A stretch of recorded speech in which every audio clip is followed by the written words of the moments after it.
जय गुरुदेव। आपको पता है कि हूर और परियां बैकुंठ में मिलती हैं, यानी बहिष्ठ में मिलती है।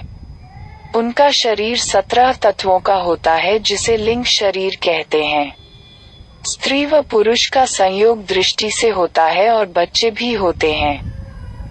स्त्री और पुरुष का भेद ब्रह्म के ऊपर 10वें द्वार तक रहता है। इसके आगे ऊपर की तरफ कोई भेद नहीं। मानसरोवर में स्नान करने के बाद दोनों का रूप बदल जाता है। मानसरोवर में स्नान करने के बाद जीवात्मा भवसागर से पार हो जाती है। उसे फिर जन्म मरण के बंधन में नहीं आना होता है। उसे अपने घर सत्यलोक की याद आ जाती है और फिर गुरु के साथ वो रूहानी मंजिलें पार करती हुई अपने निज वतन सचखंड में पहुंच जाती है। मन की गति स्थूल, सूक्ष्म और कारण मंडलों तक ही सीमित है। पिंडी मन, इंडी मन और ब्रह्मांडी मन। त्रिकुटी में ब्रह्म का स्थान है, जो ईश्वर से ऊपर है। त्रिकुटी से ऊपर मन की पहुंच नहीं है। उसके पार केवल आत्मा ही मन से अलग होकर सत्यलोक तक जाती है। पिछले किसी महात्मा से अगर कोई साधक मिलना चाहे तो संत मत की साधना में वो मिल सकता है। स्वर्ग में अथवा बैकुंठ में या ऊपर के किसी लोक में वो महात्मा है, तो अच्छे अभ्यासी के लिए यह कम मुश्किल नहीं है। महात्माओं ने कहा है कि भारत पर अब कोई अधिकार नहीं कर सकता। जो देश भारत पर हमला करेंगे वे अपनी मुंह की खाएंगे। शराब का यह गुण है कि वह मांस मांगती है। मांस और शराब का यह गुण है कि पराई स्त्रियों की तरफ से वासनाएं जाएंगी, मन चंचल हो जाएगा। भजन उसे नहीं कहते हैं कि राम राम या कृष्ण कृष्ण मुंह से बोलकर गाया बजाया जाए। भजन उस आवाज को सुनने का नाम है जो परमात्मा के मुंह से निरंतर निकल रही है। उस आवाज को शब्द, नाम, आकाशवाणी, विद्वाणी, कलमा, आयतें और ईसाइयों ने उसे वर्ड कहा है।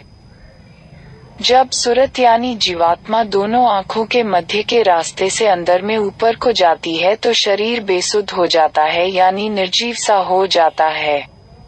यह शरीर की आंखें निष्क्रिय हो जाती हैं और आत्मा में जो आंख है वो देखती है।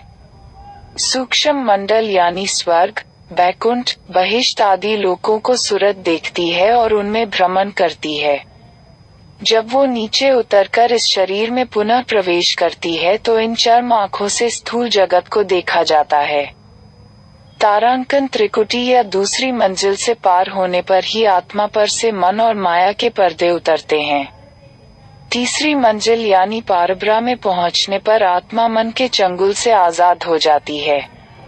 फिर द्वैत की अवस्था खत्म हो जाती है और आत्मा अपने निर्मल स्वरूप को पहचान लेती है।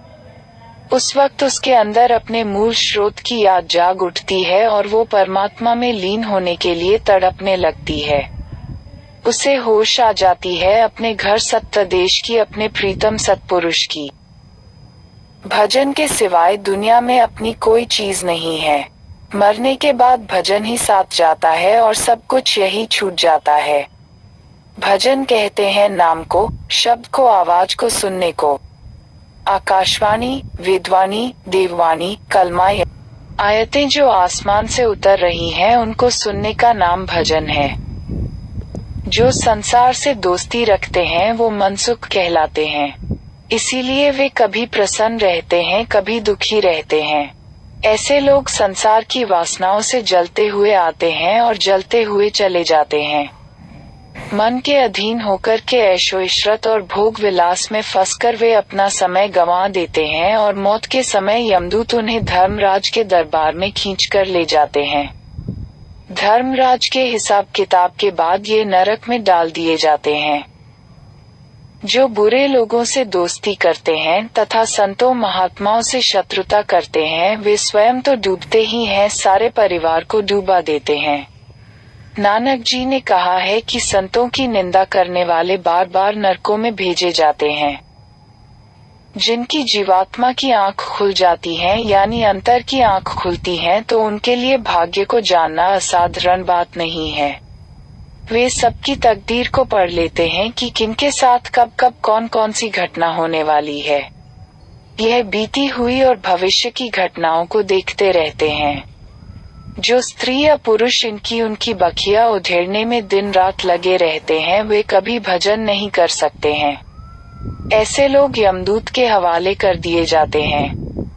महात्माओं ने कहा है कि कामी, क्रोधी और लालची मनुष्य कभी भी गुरु की भक्ति नहीं कर सकता।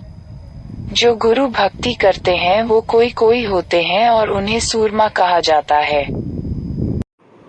जय गुरुदेव।